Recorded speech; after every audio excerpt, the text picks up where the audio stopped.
வானத்திலே 16 கருடன்கள் வட்டமிடத் தொடங்கிவிட்டன. சுத்துப்பட்டு கிராமத்தில் ஊரில் இருக்கிறவங்கெல்லாம் 16 கருடன்கள் அதே இடத்திலே வட்டமிடுது. அப்போ அந்த இடத்துல அந்த ஊரில் என்ன விசேஷம் அப்படின்னு பேசிக்க ஆரம்பிக்கிறாங்க. தொடர்ந்து அந்த கருடன் வட்டமிட ஆரம்பித்த உடனேயே ஒவ்வொருத்தவங்களாம் அந்த பகுதிக்கு போக ஆரம்பிக்கிறாங்க. மிகப்பெரிய ஒரு மகான் அவர் பரிபூரணம் ஆகிறார். அன்னைக்கு அவர் ஜீவசமாதி அடைகிறாருங்க.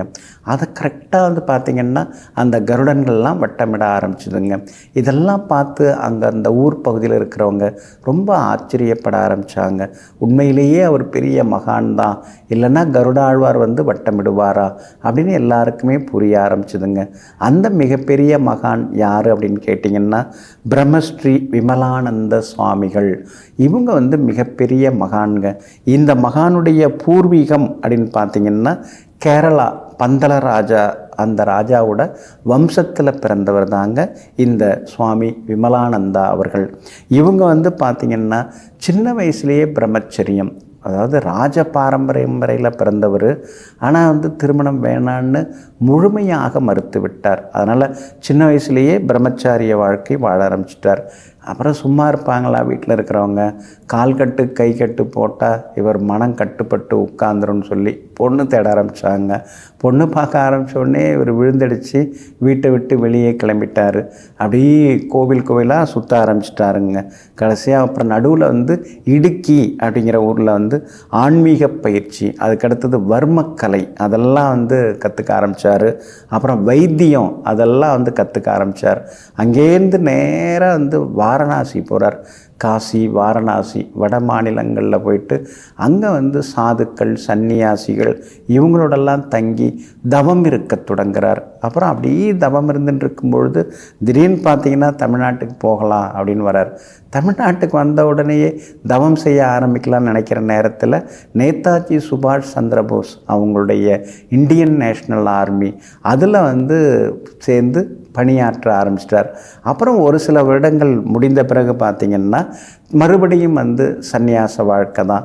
ஊரெல்லாம் சுற்ற ஆரம்பிச்சிட்டார். குறிப்பாக தமிழகத்தில் ராமேஸ்வரத்தில் அதிக ஆண்டுகள் இருந்திருக்கிறார். கிட்டத்தட்ட பார்த்திங்கன்னா 30 ஆண்டுகள் ராமேஸ்வரத்தில் இந்த மகான் இருந்திருக்காங்க. தங்கச்சி மடம் அப்படின்னு ஒரு இடம், அங்கே இருந்திருக்காங்க. அப்புறம் உச்சிப்புலி அந்த பகுதியில் இருக்கிற ஆத்தங்கிற பகுதி, இதிலெல்லாம் அப்படியே சுற்றி திரிந்து அங்கேயே தவங்கள்லாம் இருக்க ஆரம்பிச்சிருக்காங்க. அதே போல் பார்த்திங்கன்னா காரைக்குடி, தேவக்கோட்டை, திருப்பத்தூர், சிங்கம்புணரி இந்த பகுதியெல்லாம் இந்த மகானுடைய காலடி அடிக்கடி பதிஞ்சிருக்குங்க.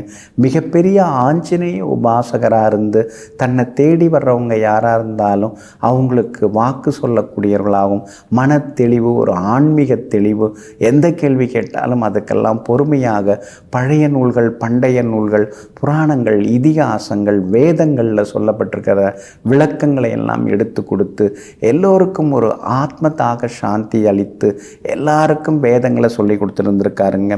அப்புறம் வர்றவங்களுக்கெல்லாம் யோகம் சொல்லி கொடுக்கறது, பிராணாயாமம் பெரிய அந்த மூச்சு பயிற்சி, அதை நம்ம தினசரி செய்ய ஆரம்பிச்சிட்டோம்னாலே எல்லா நோய்களும் நம்மளை விட்டு விலகிடும். அதுவும் வர்றவங்களுக்கெல்லாம் சொல்லி கொடுக்க ஆரம்பித்தாங்க. எதுவும் தனக்கு இல்லை, எல்லாருக்கும் உள்ளது தான் அப்படின்னு மறைக்காமல் எல்லாருக்குமே சொல்லி கொடுக்க ஆரம்பித்தாங்க. அதனால தான் தன்னுடைய 108வது வயதில் இந்த மகான் ஜீவசமாதி அடைஞ்சாங்க. இவங்க ஜீவசமாதி எங்கே இருக்குன்னா மதுரை மாவட்டம் பேரையூரிலிருந்து கீழப்பட்டி வழியில் போனீங்கன்னா அந்த வத்ராயிருப்பு செல்லும் வழியில் 18 கிலோமீட்டர் தூரத்தில் லக்ஷ்மிபுரம் அங்கே அமைஞ்சிருக்கு. அந்த லக்ஷ்மிபுரத்தில் தான் இந்த மகானுடைய ஜீவசமாதி அமைஞ்சிருக்குங்க. 16 கருடன்கள் வட்டமிட்ட அந்த மகானுடைய ஜீவசமாதி செல்வோம், எல்லா நன்மைகளையும் பெறுவோம். நெஞ்சிற்கினியவர்களே, வியாழக்கிழமையாகிய இன்றைய நாள் மகான்கள், யோகிகள், தவசிகளின் அருளாசியால் வெற்றி திருநாளாக உங்களுக்கு அமையட்டும். மீண்டும் நாளை காலை சந்திப்போம். நன்றியுடன் உங்கள் ஜோதிட முனைவர் KP வித்யாதரன். வணக்கம்.